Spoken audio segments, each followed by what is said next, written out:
Sebrae, Serviço Brasileiro de Apoio às Micro e Pequenas Empresas. Olá, começa agora mais um programa Destaques. E durante 2 dias, a Federação das Indústrias do Estado do Ceará sediou eventos que divulgaram tudo o que está sendo desenvolvido pelo Senai e todo o sistema FIEC no campo da inovação. As 4 amigas do Cariri vêm desenvolvendo há cerca de um ano um projeto para controle de estoque. O objetivo é evitar problemas que hoje existem no setor produtivo e até otimizar recursos. O nosso diferencial é que nós trazemos a tecnologia, principalmente trazendo os pilares da indústria 4.0 e tornando acessível essas tecnologias para empresas, né? Que têm muitos problemas com o gerenciamento de estoque, o controle, a administração e o gerenciamento desses estoques. Então, os nossos pilares envolvendo a IoT, né, que é integrado com a Big Data e também com análise de dados, que vai ser uma operação integrada, todos dentro do estoque, trazendo maior controle e também ganhos financeiros, porque é estimado que 70% das empresas já enfrentaram, né, algum tipo de ruptura no estoque. Então, nosso sistema vem justamente para tentar mitigar esses problemas que as empresas têm. Nós temos esse projeto sendo desenvolvido há um pouco mais de um ano, né? E desde lá somos 4 meninas que, junto com muito auxílio dos orientadores, principalmente nessa área de tecnologia, né, que a gente é nova, uma área nova para a gente, nós temos pesquisado, desenvolvido, também estudado sobre modelo de negócios e aí tem tomando forma, né? A gente já fez muitas alterações ao longo do tempo, antes, lá atrás era um projeto e a gente foi adaptando, né? E estamos aqui hoje, com todas as melhorias feitas. Essa máquina foi desenvolvida pelos estudantes da Barra do Ceará após uma demanda da indústria calçadista. Nossa ideia com a AutoShine é automatizar hoje o processo de aplicação de verniz em calçados, que acontece manualmente na indústria. Conseguimos otimizar tempo, conseguimos otimizar a saúde dos operadores que hoje fazem esse processo ali, têm o contato com o verniz, isso se torna prejudicial. Esse e outros projetos estiveram em uma verdadeira vitrine da inovação. É uma grande vitrine nossa da Saga da Senai de Inovação. Esse é um momento onde os alunos estão fazendo a apresentação dos modelos de negócio. A trilha da Saga da Inovação, eles percorrem, né, desde a ideação dos projetos, prototipagem, e agora eles estão vendendo esse modelo de negócio que eles desenvolveram.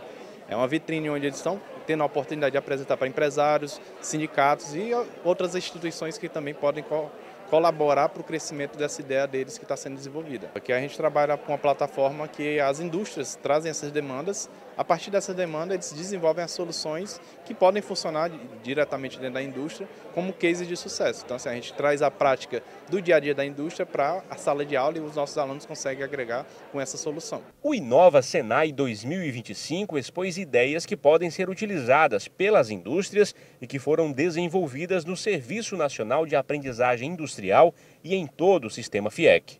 A gente já tem casos dos outros anos, eu acho assim, esse está diferente, né? A gente tem a adesão do nosso presidente Ricardo Cavalcante, sempre teve junto com os empresários, essa junção aí, essa integração com a indústria, né, com os industriais, também com a academia, com o governo do estado, também com o IEL, que está nos ajudando também a mentorar, a ajudar esses alunos a montar suas startups, né, que aí eles prestarão serviço para grandes indústrias ou então montando a sua própria indústria e empreender, montando a sua própria serviço ou indústria, enfim. Então essa é a finalidade, a gente aqui gerar conhecimento para poder aplicar nas indústrias. Também dentro do programa, o Tech Day chamou a atenção para uma nova indústria e marcou o lançamento do programa Senai de Inteligência Artificial. O Tech Day ele é uma inovação dentro do Inova Senai. Inova Senai é um programa do Departamento Nacional que acontece todo ano da Saga da Inovação. Que é a Saga da Inovação. Todo ano, alunos e professores ficam pensando o tempo todo em como poder melhorar a nossa indústria, melhorar por meio aumentando a produtividade, por meio da educação, da inovação. O Tech Day ele está agora uma inovação, né, a primeira vez dentro do Inova Senai. O Tech Day nada mais é do que a gente tratar a inteligência artificial hoje de um modo bem mais assertivo, que seja dentro de um regramento, mas também sem deixar de cuidar das pessoas. Então, o palestrante hoje, ele tem esse foco na inteligência artificial voltado também para o humano. Então, obviamente, a gente, esse lançamento do programa da inteligência artificial é para a indústria, claro, mas aí a gente não pode esquecer de tratar as pessoas, né? E aí esse é o foco maior. Então, o Tech Day está dentro do Inova, nessa pauta da inteligência artificial. E agora o intervalo, a gente volta já.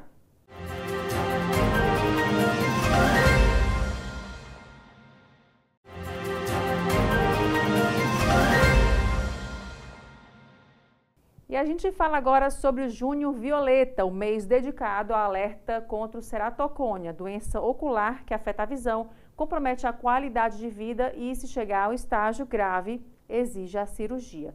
Milhares de brasileiros têm essa doença e podem não saber.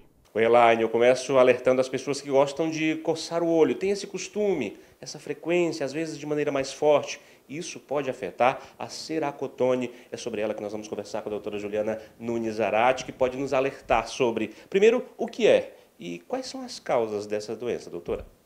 Olá, Denis. É um prazer falar sobre uma doença, né, tão importante, que é o ceratocone, que é uma doença que afeta a parte da frente do olho, que é a estrutura chamada córnea. E nessa doença vai modificar a curvatura e a espessura. Essa córnea fica mais encurvada e mais fina.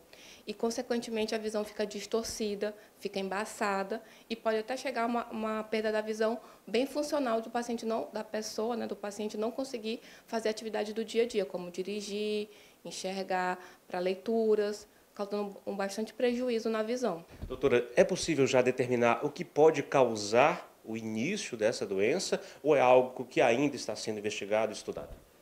Hoje a gente tem bem documentado que o principal fator de risco para o ceratocone é o ato de coçar os olhos em excesso. Na verdade, até o ato de coçar simplesmente.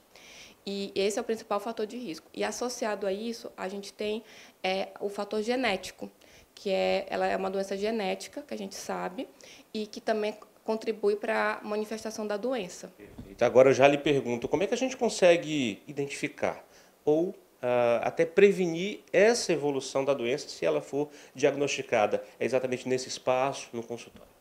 Sim, os principais sintomas do ceratocone é uma dificuldade para enxergar para longe, sensibilidade à luz, um embaçamento constante e normalmente esse paciente ele vai para a consulta do oftalmologista e tem trocas de óculos recorrentes. Num período curto, a cada 6 meses começa a trocar o grau, com o aumento da miopia e do astigmatismo principalmente. Perfeito. Então isso já é um alerta, se eu estou indo frequentemente, se o óculos está, entre aspas, vencendo rapidamente, já preciso informar isso a quem me acompanha para que essa análise possa ser feita. E aí eu repito, é exatamente nesse espaço que a gente vai encontrar informações sobre ela, né? Isso, a gente orienta que sempre faça a consulta com o especialista, o oftalmologista, porque o oftalmologista vai detectar se está aumentando o grau, se está tendo uma dificuldade para enxergar, porque acontece que muitas vezes o grau aumenta e mesmo assim o paciente não enxerga bem. E, a partir disso, ele vai solicitar os exames específicos para fazer o diagnóstico. E também ele vai avaliar se o paciente tem muita coceira ocular. Normalmente, esses pacientes de ceratocone está associado a 80% dos pacientes, a gente já sabe, a alergias. Pacientes que têm rinite alérgica, pacientes que são muito alérgicos. Doutora, e uma vez diagnosticado, o que acontece? Qual é o acompanhamento? Qual é esse tratamento para evitar a evolução, que a gente sabe que é muito complicado?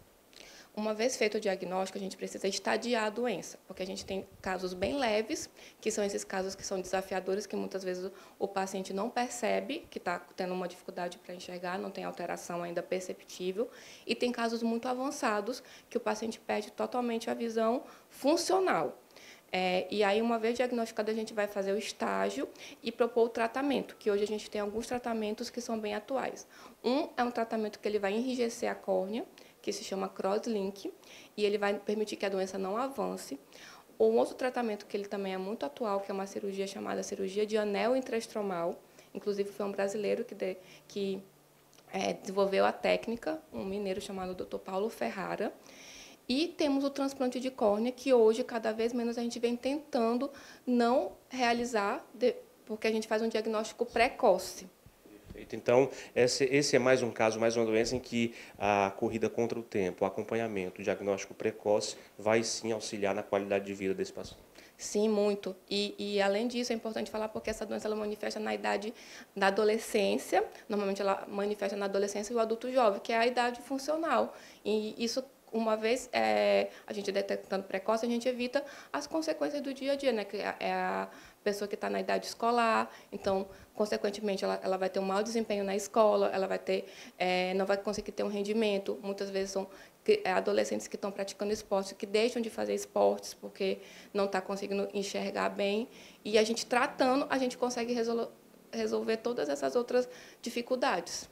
Olha, é por isso que é tão importante a gente conversar com especialistas. É um alerta exatamente para que a gente possa fazer esse acompanhamento, se a doença for diagnosticada precocemente, trazer qualidade de vida, estagnar realmente essa evolução. A senhora, muito obrigado pela entrevista, pela participação. A gente volta no estúdio com vocês, sempre alertando as pessoas. Esse simples ato de coçar pode estar agravando essa doença e que é mais comum do que a gente imagina. Volto com você aí no estúdio. E agora o intervalo, a gente volta em instantes.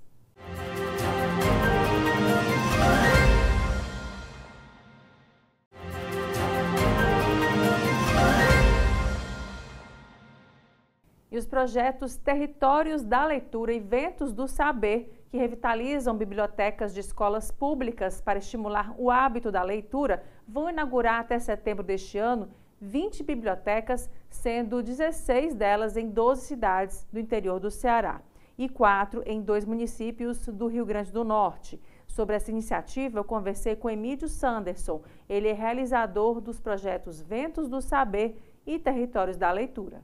Emílio, obrigada pela sua presença aqui com a gente no Destaques, para falar um pouquinho sobre esse projeto. Como é que ele foi pensado? Então, o Ventos do Saber e o Territórios da Leitura são dois projetos gêmeos, e a ideia central deles é revitalizar bibliotecas de escolas públicas, principalmente de escolas localizadas em áreas de média ou alta vulnerabilidade social, e por meio dessa revitalização, a gente estimular o hábito dos estudantes à leitura literária, sobretudo. Além disso, além da revitalização desse espaço, a gente realiza atividades formativas, tanto voltadas para os educadores de cada escola, como também voltadas para os estudantes. Em relação à revitalização, a gente realiza um projeto arquitetônico, tudo pensado junto com a nossa arquiteta, onde a gente doa para a escola um móvel todo projetado, personalizado para a sua biblioteca, mesas, cadeiras, puffs, uma ambientação super especial, 4 computadores, uma Smart TV e, claro, a doação de 200 livros literários, de literatura infantil e juvenil, tudo escolhido a dedo, e também jogos educativos culturais.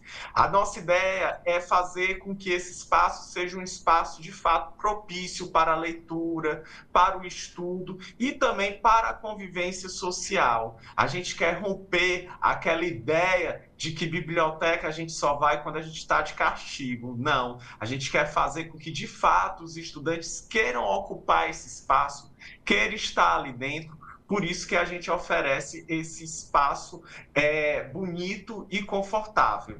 E aí, para que esse espaço, ele de fato cumpra o seu papel na formação de crianças e jovens, a gente realiza algumas consultorias junto à equipe da biblioteca, uma consultoria na área de dinamização de bibliotecas escolares e também consultorias na área de dinamização de acervos, de mediação de leitura, para que, de fato, a escola ela tenha instrumentos, ferramentas e métodos de trabalho para que a biblioteca ela seja um espaço vivo e que seja um espaço significante no projeto político-pedagógico da escola. Então, a gente não só faz uma revitalização do espaço, como também a gente ensina a escola, vamos dizer assim, a gente não dá só o queijo, a gente dá o queijo, a faca e ensina como cortar o queijo, para ser mais didático. Certo, e aí vocês já realizaram ações agora no mês de junho, e também estão realizando próximas ações. Queria que você falasse um pouquinho sobre isso. Exatamente. Pelo Territórios da Leitura, nesse semestre, a gente entregou 8 escolas revitalizadas que estão espalhadas entre Maracanaú, Quixadá, Russas, Iguatu, Brejo Santo, Santa Quitéria. E só com esse projeto a gente está fechando esse ano 35 escolas atendidas desde 2020, e além disso, pelo Ventos do Saber, a gente vai estar, a gente já entregou no mês passado uma biblioteca no PECEM, e vamos entregar mais 4 bibliotecas revitalizadas semana que vem, no dia 27, onde a gente está entregando 2 em Aquiraz e 2 no município de Eusébio, e ao todo o Ventos do Saber vai estar contabilizando aí 28 bibliotecas revitalizadas de 2019 até esse semestre, né? Somando esses 2 projetos, a gente vai estar totalizando esse ano 63 bibliotecas revitalizadas desde 2019 e atendendo uma média de mais de 35 mil estudantes de escolas públicas beneficiados por meio desse projeto. Aqui são só alguns números, Elaine, que a gente tenta apresentar para mostrar a repercussão desse projeto, o impacto social que esse projeto proporciona. Claro que tem muita coisa, quando se fala de leitura, de educação, tem muita coisa que é impossível de mensurar, porque a gente está falando de um hábito cultural, mas a cada edição a gente aplica uma pesquisa com os estudantes e com o corpo docente de cada escola, e praticamente a gente tem os mesmos números anualmente, onde cerca de 98% a 99% dos estudantes afirmam que ter uma biblioteca como a biblioteca que a gente entrega, bonita, confortável, com equipamentos apropriados, os estimulam a ler mais, a querer ler mais. E também os professores apontam nas nossas pesquisas que ter a biblioteca como a gente entrega os estimula a pensar mais atividades de leitura e mais atividades envolvendo a biblioteca dentro do seu cotidiano escolar. Então, esses números que é quase, vamos dizer assim, quase unanimidade entre a comunidade escolar, de que a biblioteca, quando ela oferece condições apropriadas de funcionamento, elas conseguem aí, de fato, cumprir o seu papel dentro da formação de crianças e adolescentes. E por isso que o projeto ele vem ratificando esse compromisso ano a ano e sempre destacando que o que a gente faz é uma política de democratização do acesso ao livro, à leitura, alinhado a uma proposta educativa, porque, afinal de contas, a gente está fazendo esse elo entre a cultura e a educação, tendo aí as escolas de educação básica como os nossos territórios. E no caso, para saber mais informações, como é que faz para acessar o perfil nas redes sociais, no site? Fica à vontade. Para você saber mais sobre o Territórios da Leitura, acesse o nosso Instagram pelo @Territórios da Leitura, ou então pelo nosso site territoriosdaleitura.com.br. E a mesma coisa para o Ventos do Saber. O @ dele é @Ventos do Saber e o seu site é ventosdosaber.com.br. E o Cine Teatro São Luís recebe até o domingo, dia 22, a peça Radógica, uma comédia friamente calculada, com as atrizes Fabiana Carla e Tânia Bondezan no elenco. Confira agora o convite que elas fizeram para você que acompanha o Destaques. Gente, tudo bom, Fortaleza? Essa terra maravilhosa. Eu e Tânia Bondezan estaremos aí no Cine Teatro São Luís com a peça Radógica, uma comédia friamente calculada. Radógica é o nome de uma velha senhora sérvia que nós tomamos conta. E são 2 cuidadoras alucinadas, Lúcia e Glória, que criam situações insólitas para não perder o emprego. Tenho certeza que vocês vão se divertir muito com Radógica. E o Destaques fica por aqui. Obrigada pela sua companhia e até o próximo programa.